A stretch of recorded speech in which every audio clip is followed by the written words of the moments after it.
ব্যক্তিগত জীবন চলার পথে জ্যোতিষশাস্ত্রকে আমরা ব্যবহার করি কেন, এটাকে সঠিকভাবে বোঝার দরকার আছে।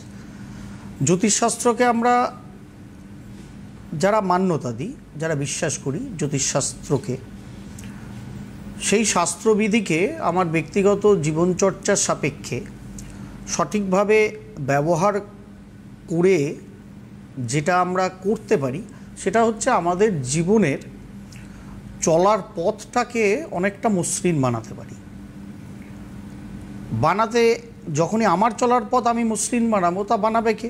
অটোমেটিক্যালি আমি, মানে আমি, আপনি সবাই ব্যক্তিগত জীবন স্তরেই সেটা বানাবো।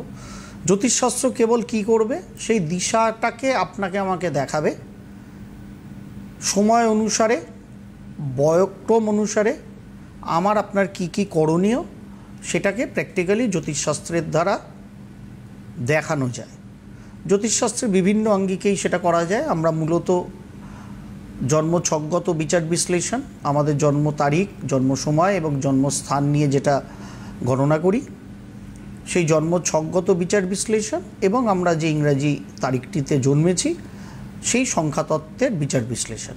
মূলত আমি দুয়ের মিশ্রণে যেটা করার চেষ্টা করি, আমার ব্যক্তিগত জীবন হোক বা আপনাদের ব্যক্তিগত জীবন হোক, যেটা জ্যোতিষশাস্ত্র প্র্যাকটিক্যালি বলে যে আমাদের মধ্যে কি কি গুণ আছে এবং কি কি দোষ আছে।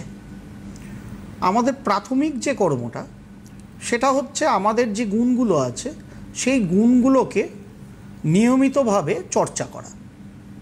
আর আমাদের যে দোষগুলো আছে, যখনই আমরা গুণগুলো ম্যাক্সিমাম চর্চা করতে শুরু করব, অটোমেটিক্যালি আপনার আমার মধ্যে যে দোষগুলো আছে সেই দোষগুলো আস্তে আস্তে আস্তে আস্তে প্রায় লুপ্তপ্রায় অঙ্গের মতো হয়ে যাবে, মানে সেগুলো আস্তে আস্তে ঘুমিয়ে পড়বে।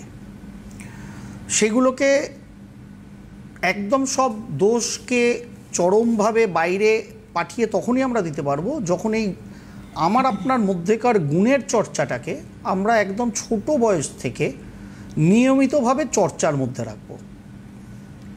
অটোমেটিক্যালি একটা সার্টেন টাইমের পর, একটা এজের পর দেখব আমার আপনার জন্মছকগতভাবে যে নেগেটিভিটিগুলো ছিল সেগুলো ছিল, মানে কি আপনার আমার মধ্যে আছে, কিন্তু সেইগুলো ধীরে ধীরে এত শক্তিক্ষয় করেছে যে ওই দোষগুলো কোনোভাবেই আর মাথাচাড়া দিতে পারছে না। এর ফলত যেটা হয় যে আপনার আমার গুণ এবং দোষ, এটার যদি আমরা সঠিকভাবে বিচার বিশ্লেষণ এই জন্মছকগতভাবে এবং আপনার আমার জন্মের যে ইংরাজি তারিখ, মাস, এইগুলোকে বিচার বিশ্লেষণ করে একত্রিতভাবে যদি করতে পারি, সব থেকে বড় যেটা হয় সেটা হচ্ছে গুণাবলীর চর্চা যখনই আমরা বাড়াবো আমার আপনার যে গুণগুলো আছে। কারণ মানুষ হয়ে যখন জন্মেছে অবভিয়াসলি গুণের সংখ্যা বেশি। তার কারণ মানুষ একমাত্র জনি যার মধ্যে কর্মের ক্ষমতা আছে। সুতরাং কর্মের ক্ষমতা যখন আছে অবশ্যই গুণের ক্ষমতা ম্যাক্সিমাম আছে। সেই জন্যই ভগবান, বিজ্ঞান, যাকেই ভাবি আমরা, তারা আপনাকে আমাকে তৈরি করেছে মনুষ্যরূপে। সুতরাং গুণাবলীর পরিমাণই বেশি। অতএব আমাদের মধ্যে যোগ্যতা বেশি, অযোগ্যতা কম। কারণ যোগ্য অযোগ্য খুব রিলেটিভ শব্দ তো এখন চর্চার বিষয়, সেই জন্য যোগ্য আর অযোগ্য দিয়েই বুঝলে ভালো হয়। সুতরাং আমাদের যে যোগ্যতাগুলো সেইগুলোকে যদি অনবরত আমরা চর্চার মধ্যে রাখি ছোট বয়স থেকে, আমাদের ফার্স্ট যেটা হয়, আমাদের ভাবনার মধ্যে একটা পরিশুদ্ধ সূচি ব্যাপার স্যাপার আসে। মানে আমরা নেগেটিভ ভাবনা প্রায় না ভাবার পর্যায়ে নিজেদের নিয়ে যেতে পারি। যে কোনো পরিবেশ পরিস্থিতি জীবন দর্শনের ক্ষেত্রে, জীবন চর্চার ক্ষেত্রে আমাদের আসতেই পারে। কিন্তু আমরা যদি আমাদের যেগুলো গুণ আছে, যেগুলো যোগ্যতা আছে, সেগুলোর ম্যাক্সিমাম যদি চর্চা করি, তাহলে নেগেটিভ ভাবনা আমার আপনার মধ্যে দেখবেন কম আসছে।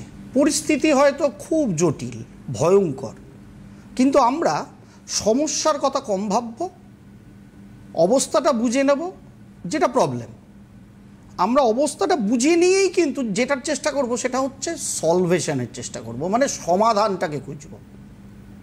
আর ঠিক এর বিপরীত প্রান্তে জ্যোতিষশাস্ত্র মানি, কিন্তু জ্যোতিষশাস্ত্র বা সংখ্যাতত্ত্বর দ্বারা আমার যে গুণাবলী আছে, আমার যে যোগ্যতাগুলো আছে, সেইগুলো জানি কিংবা জানি না। আমরা সেগুলোকে কখনো খুব একটা চর্চার মধ্যে রাখিনি। আর চর্চা যখনই কিছু না করা হয় তখন সেটা ধীরে ধীরে ধীরে ধীরে ভোঁতা হয়ে যায়। সেই জন্য দেখবেন যে কোনো পথেই হোক, যে কোনো পথে একটাই কথা বলা হয়েছে, সেটা হচ্ছে practice makes a man perfect. Practice means Sadhana.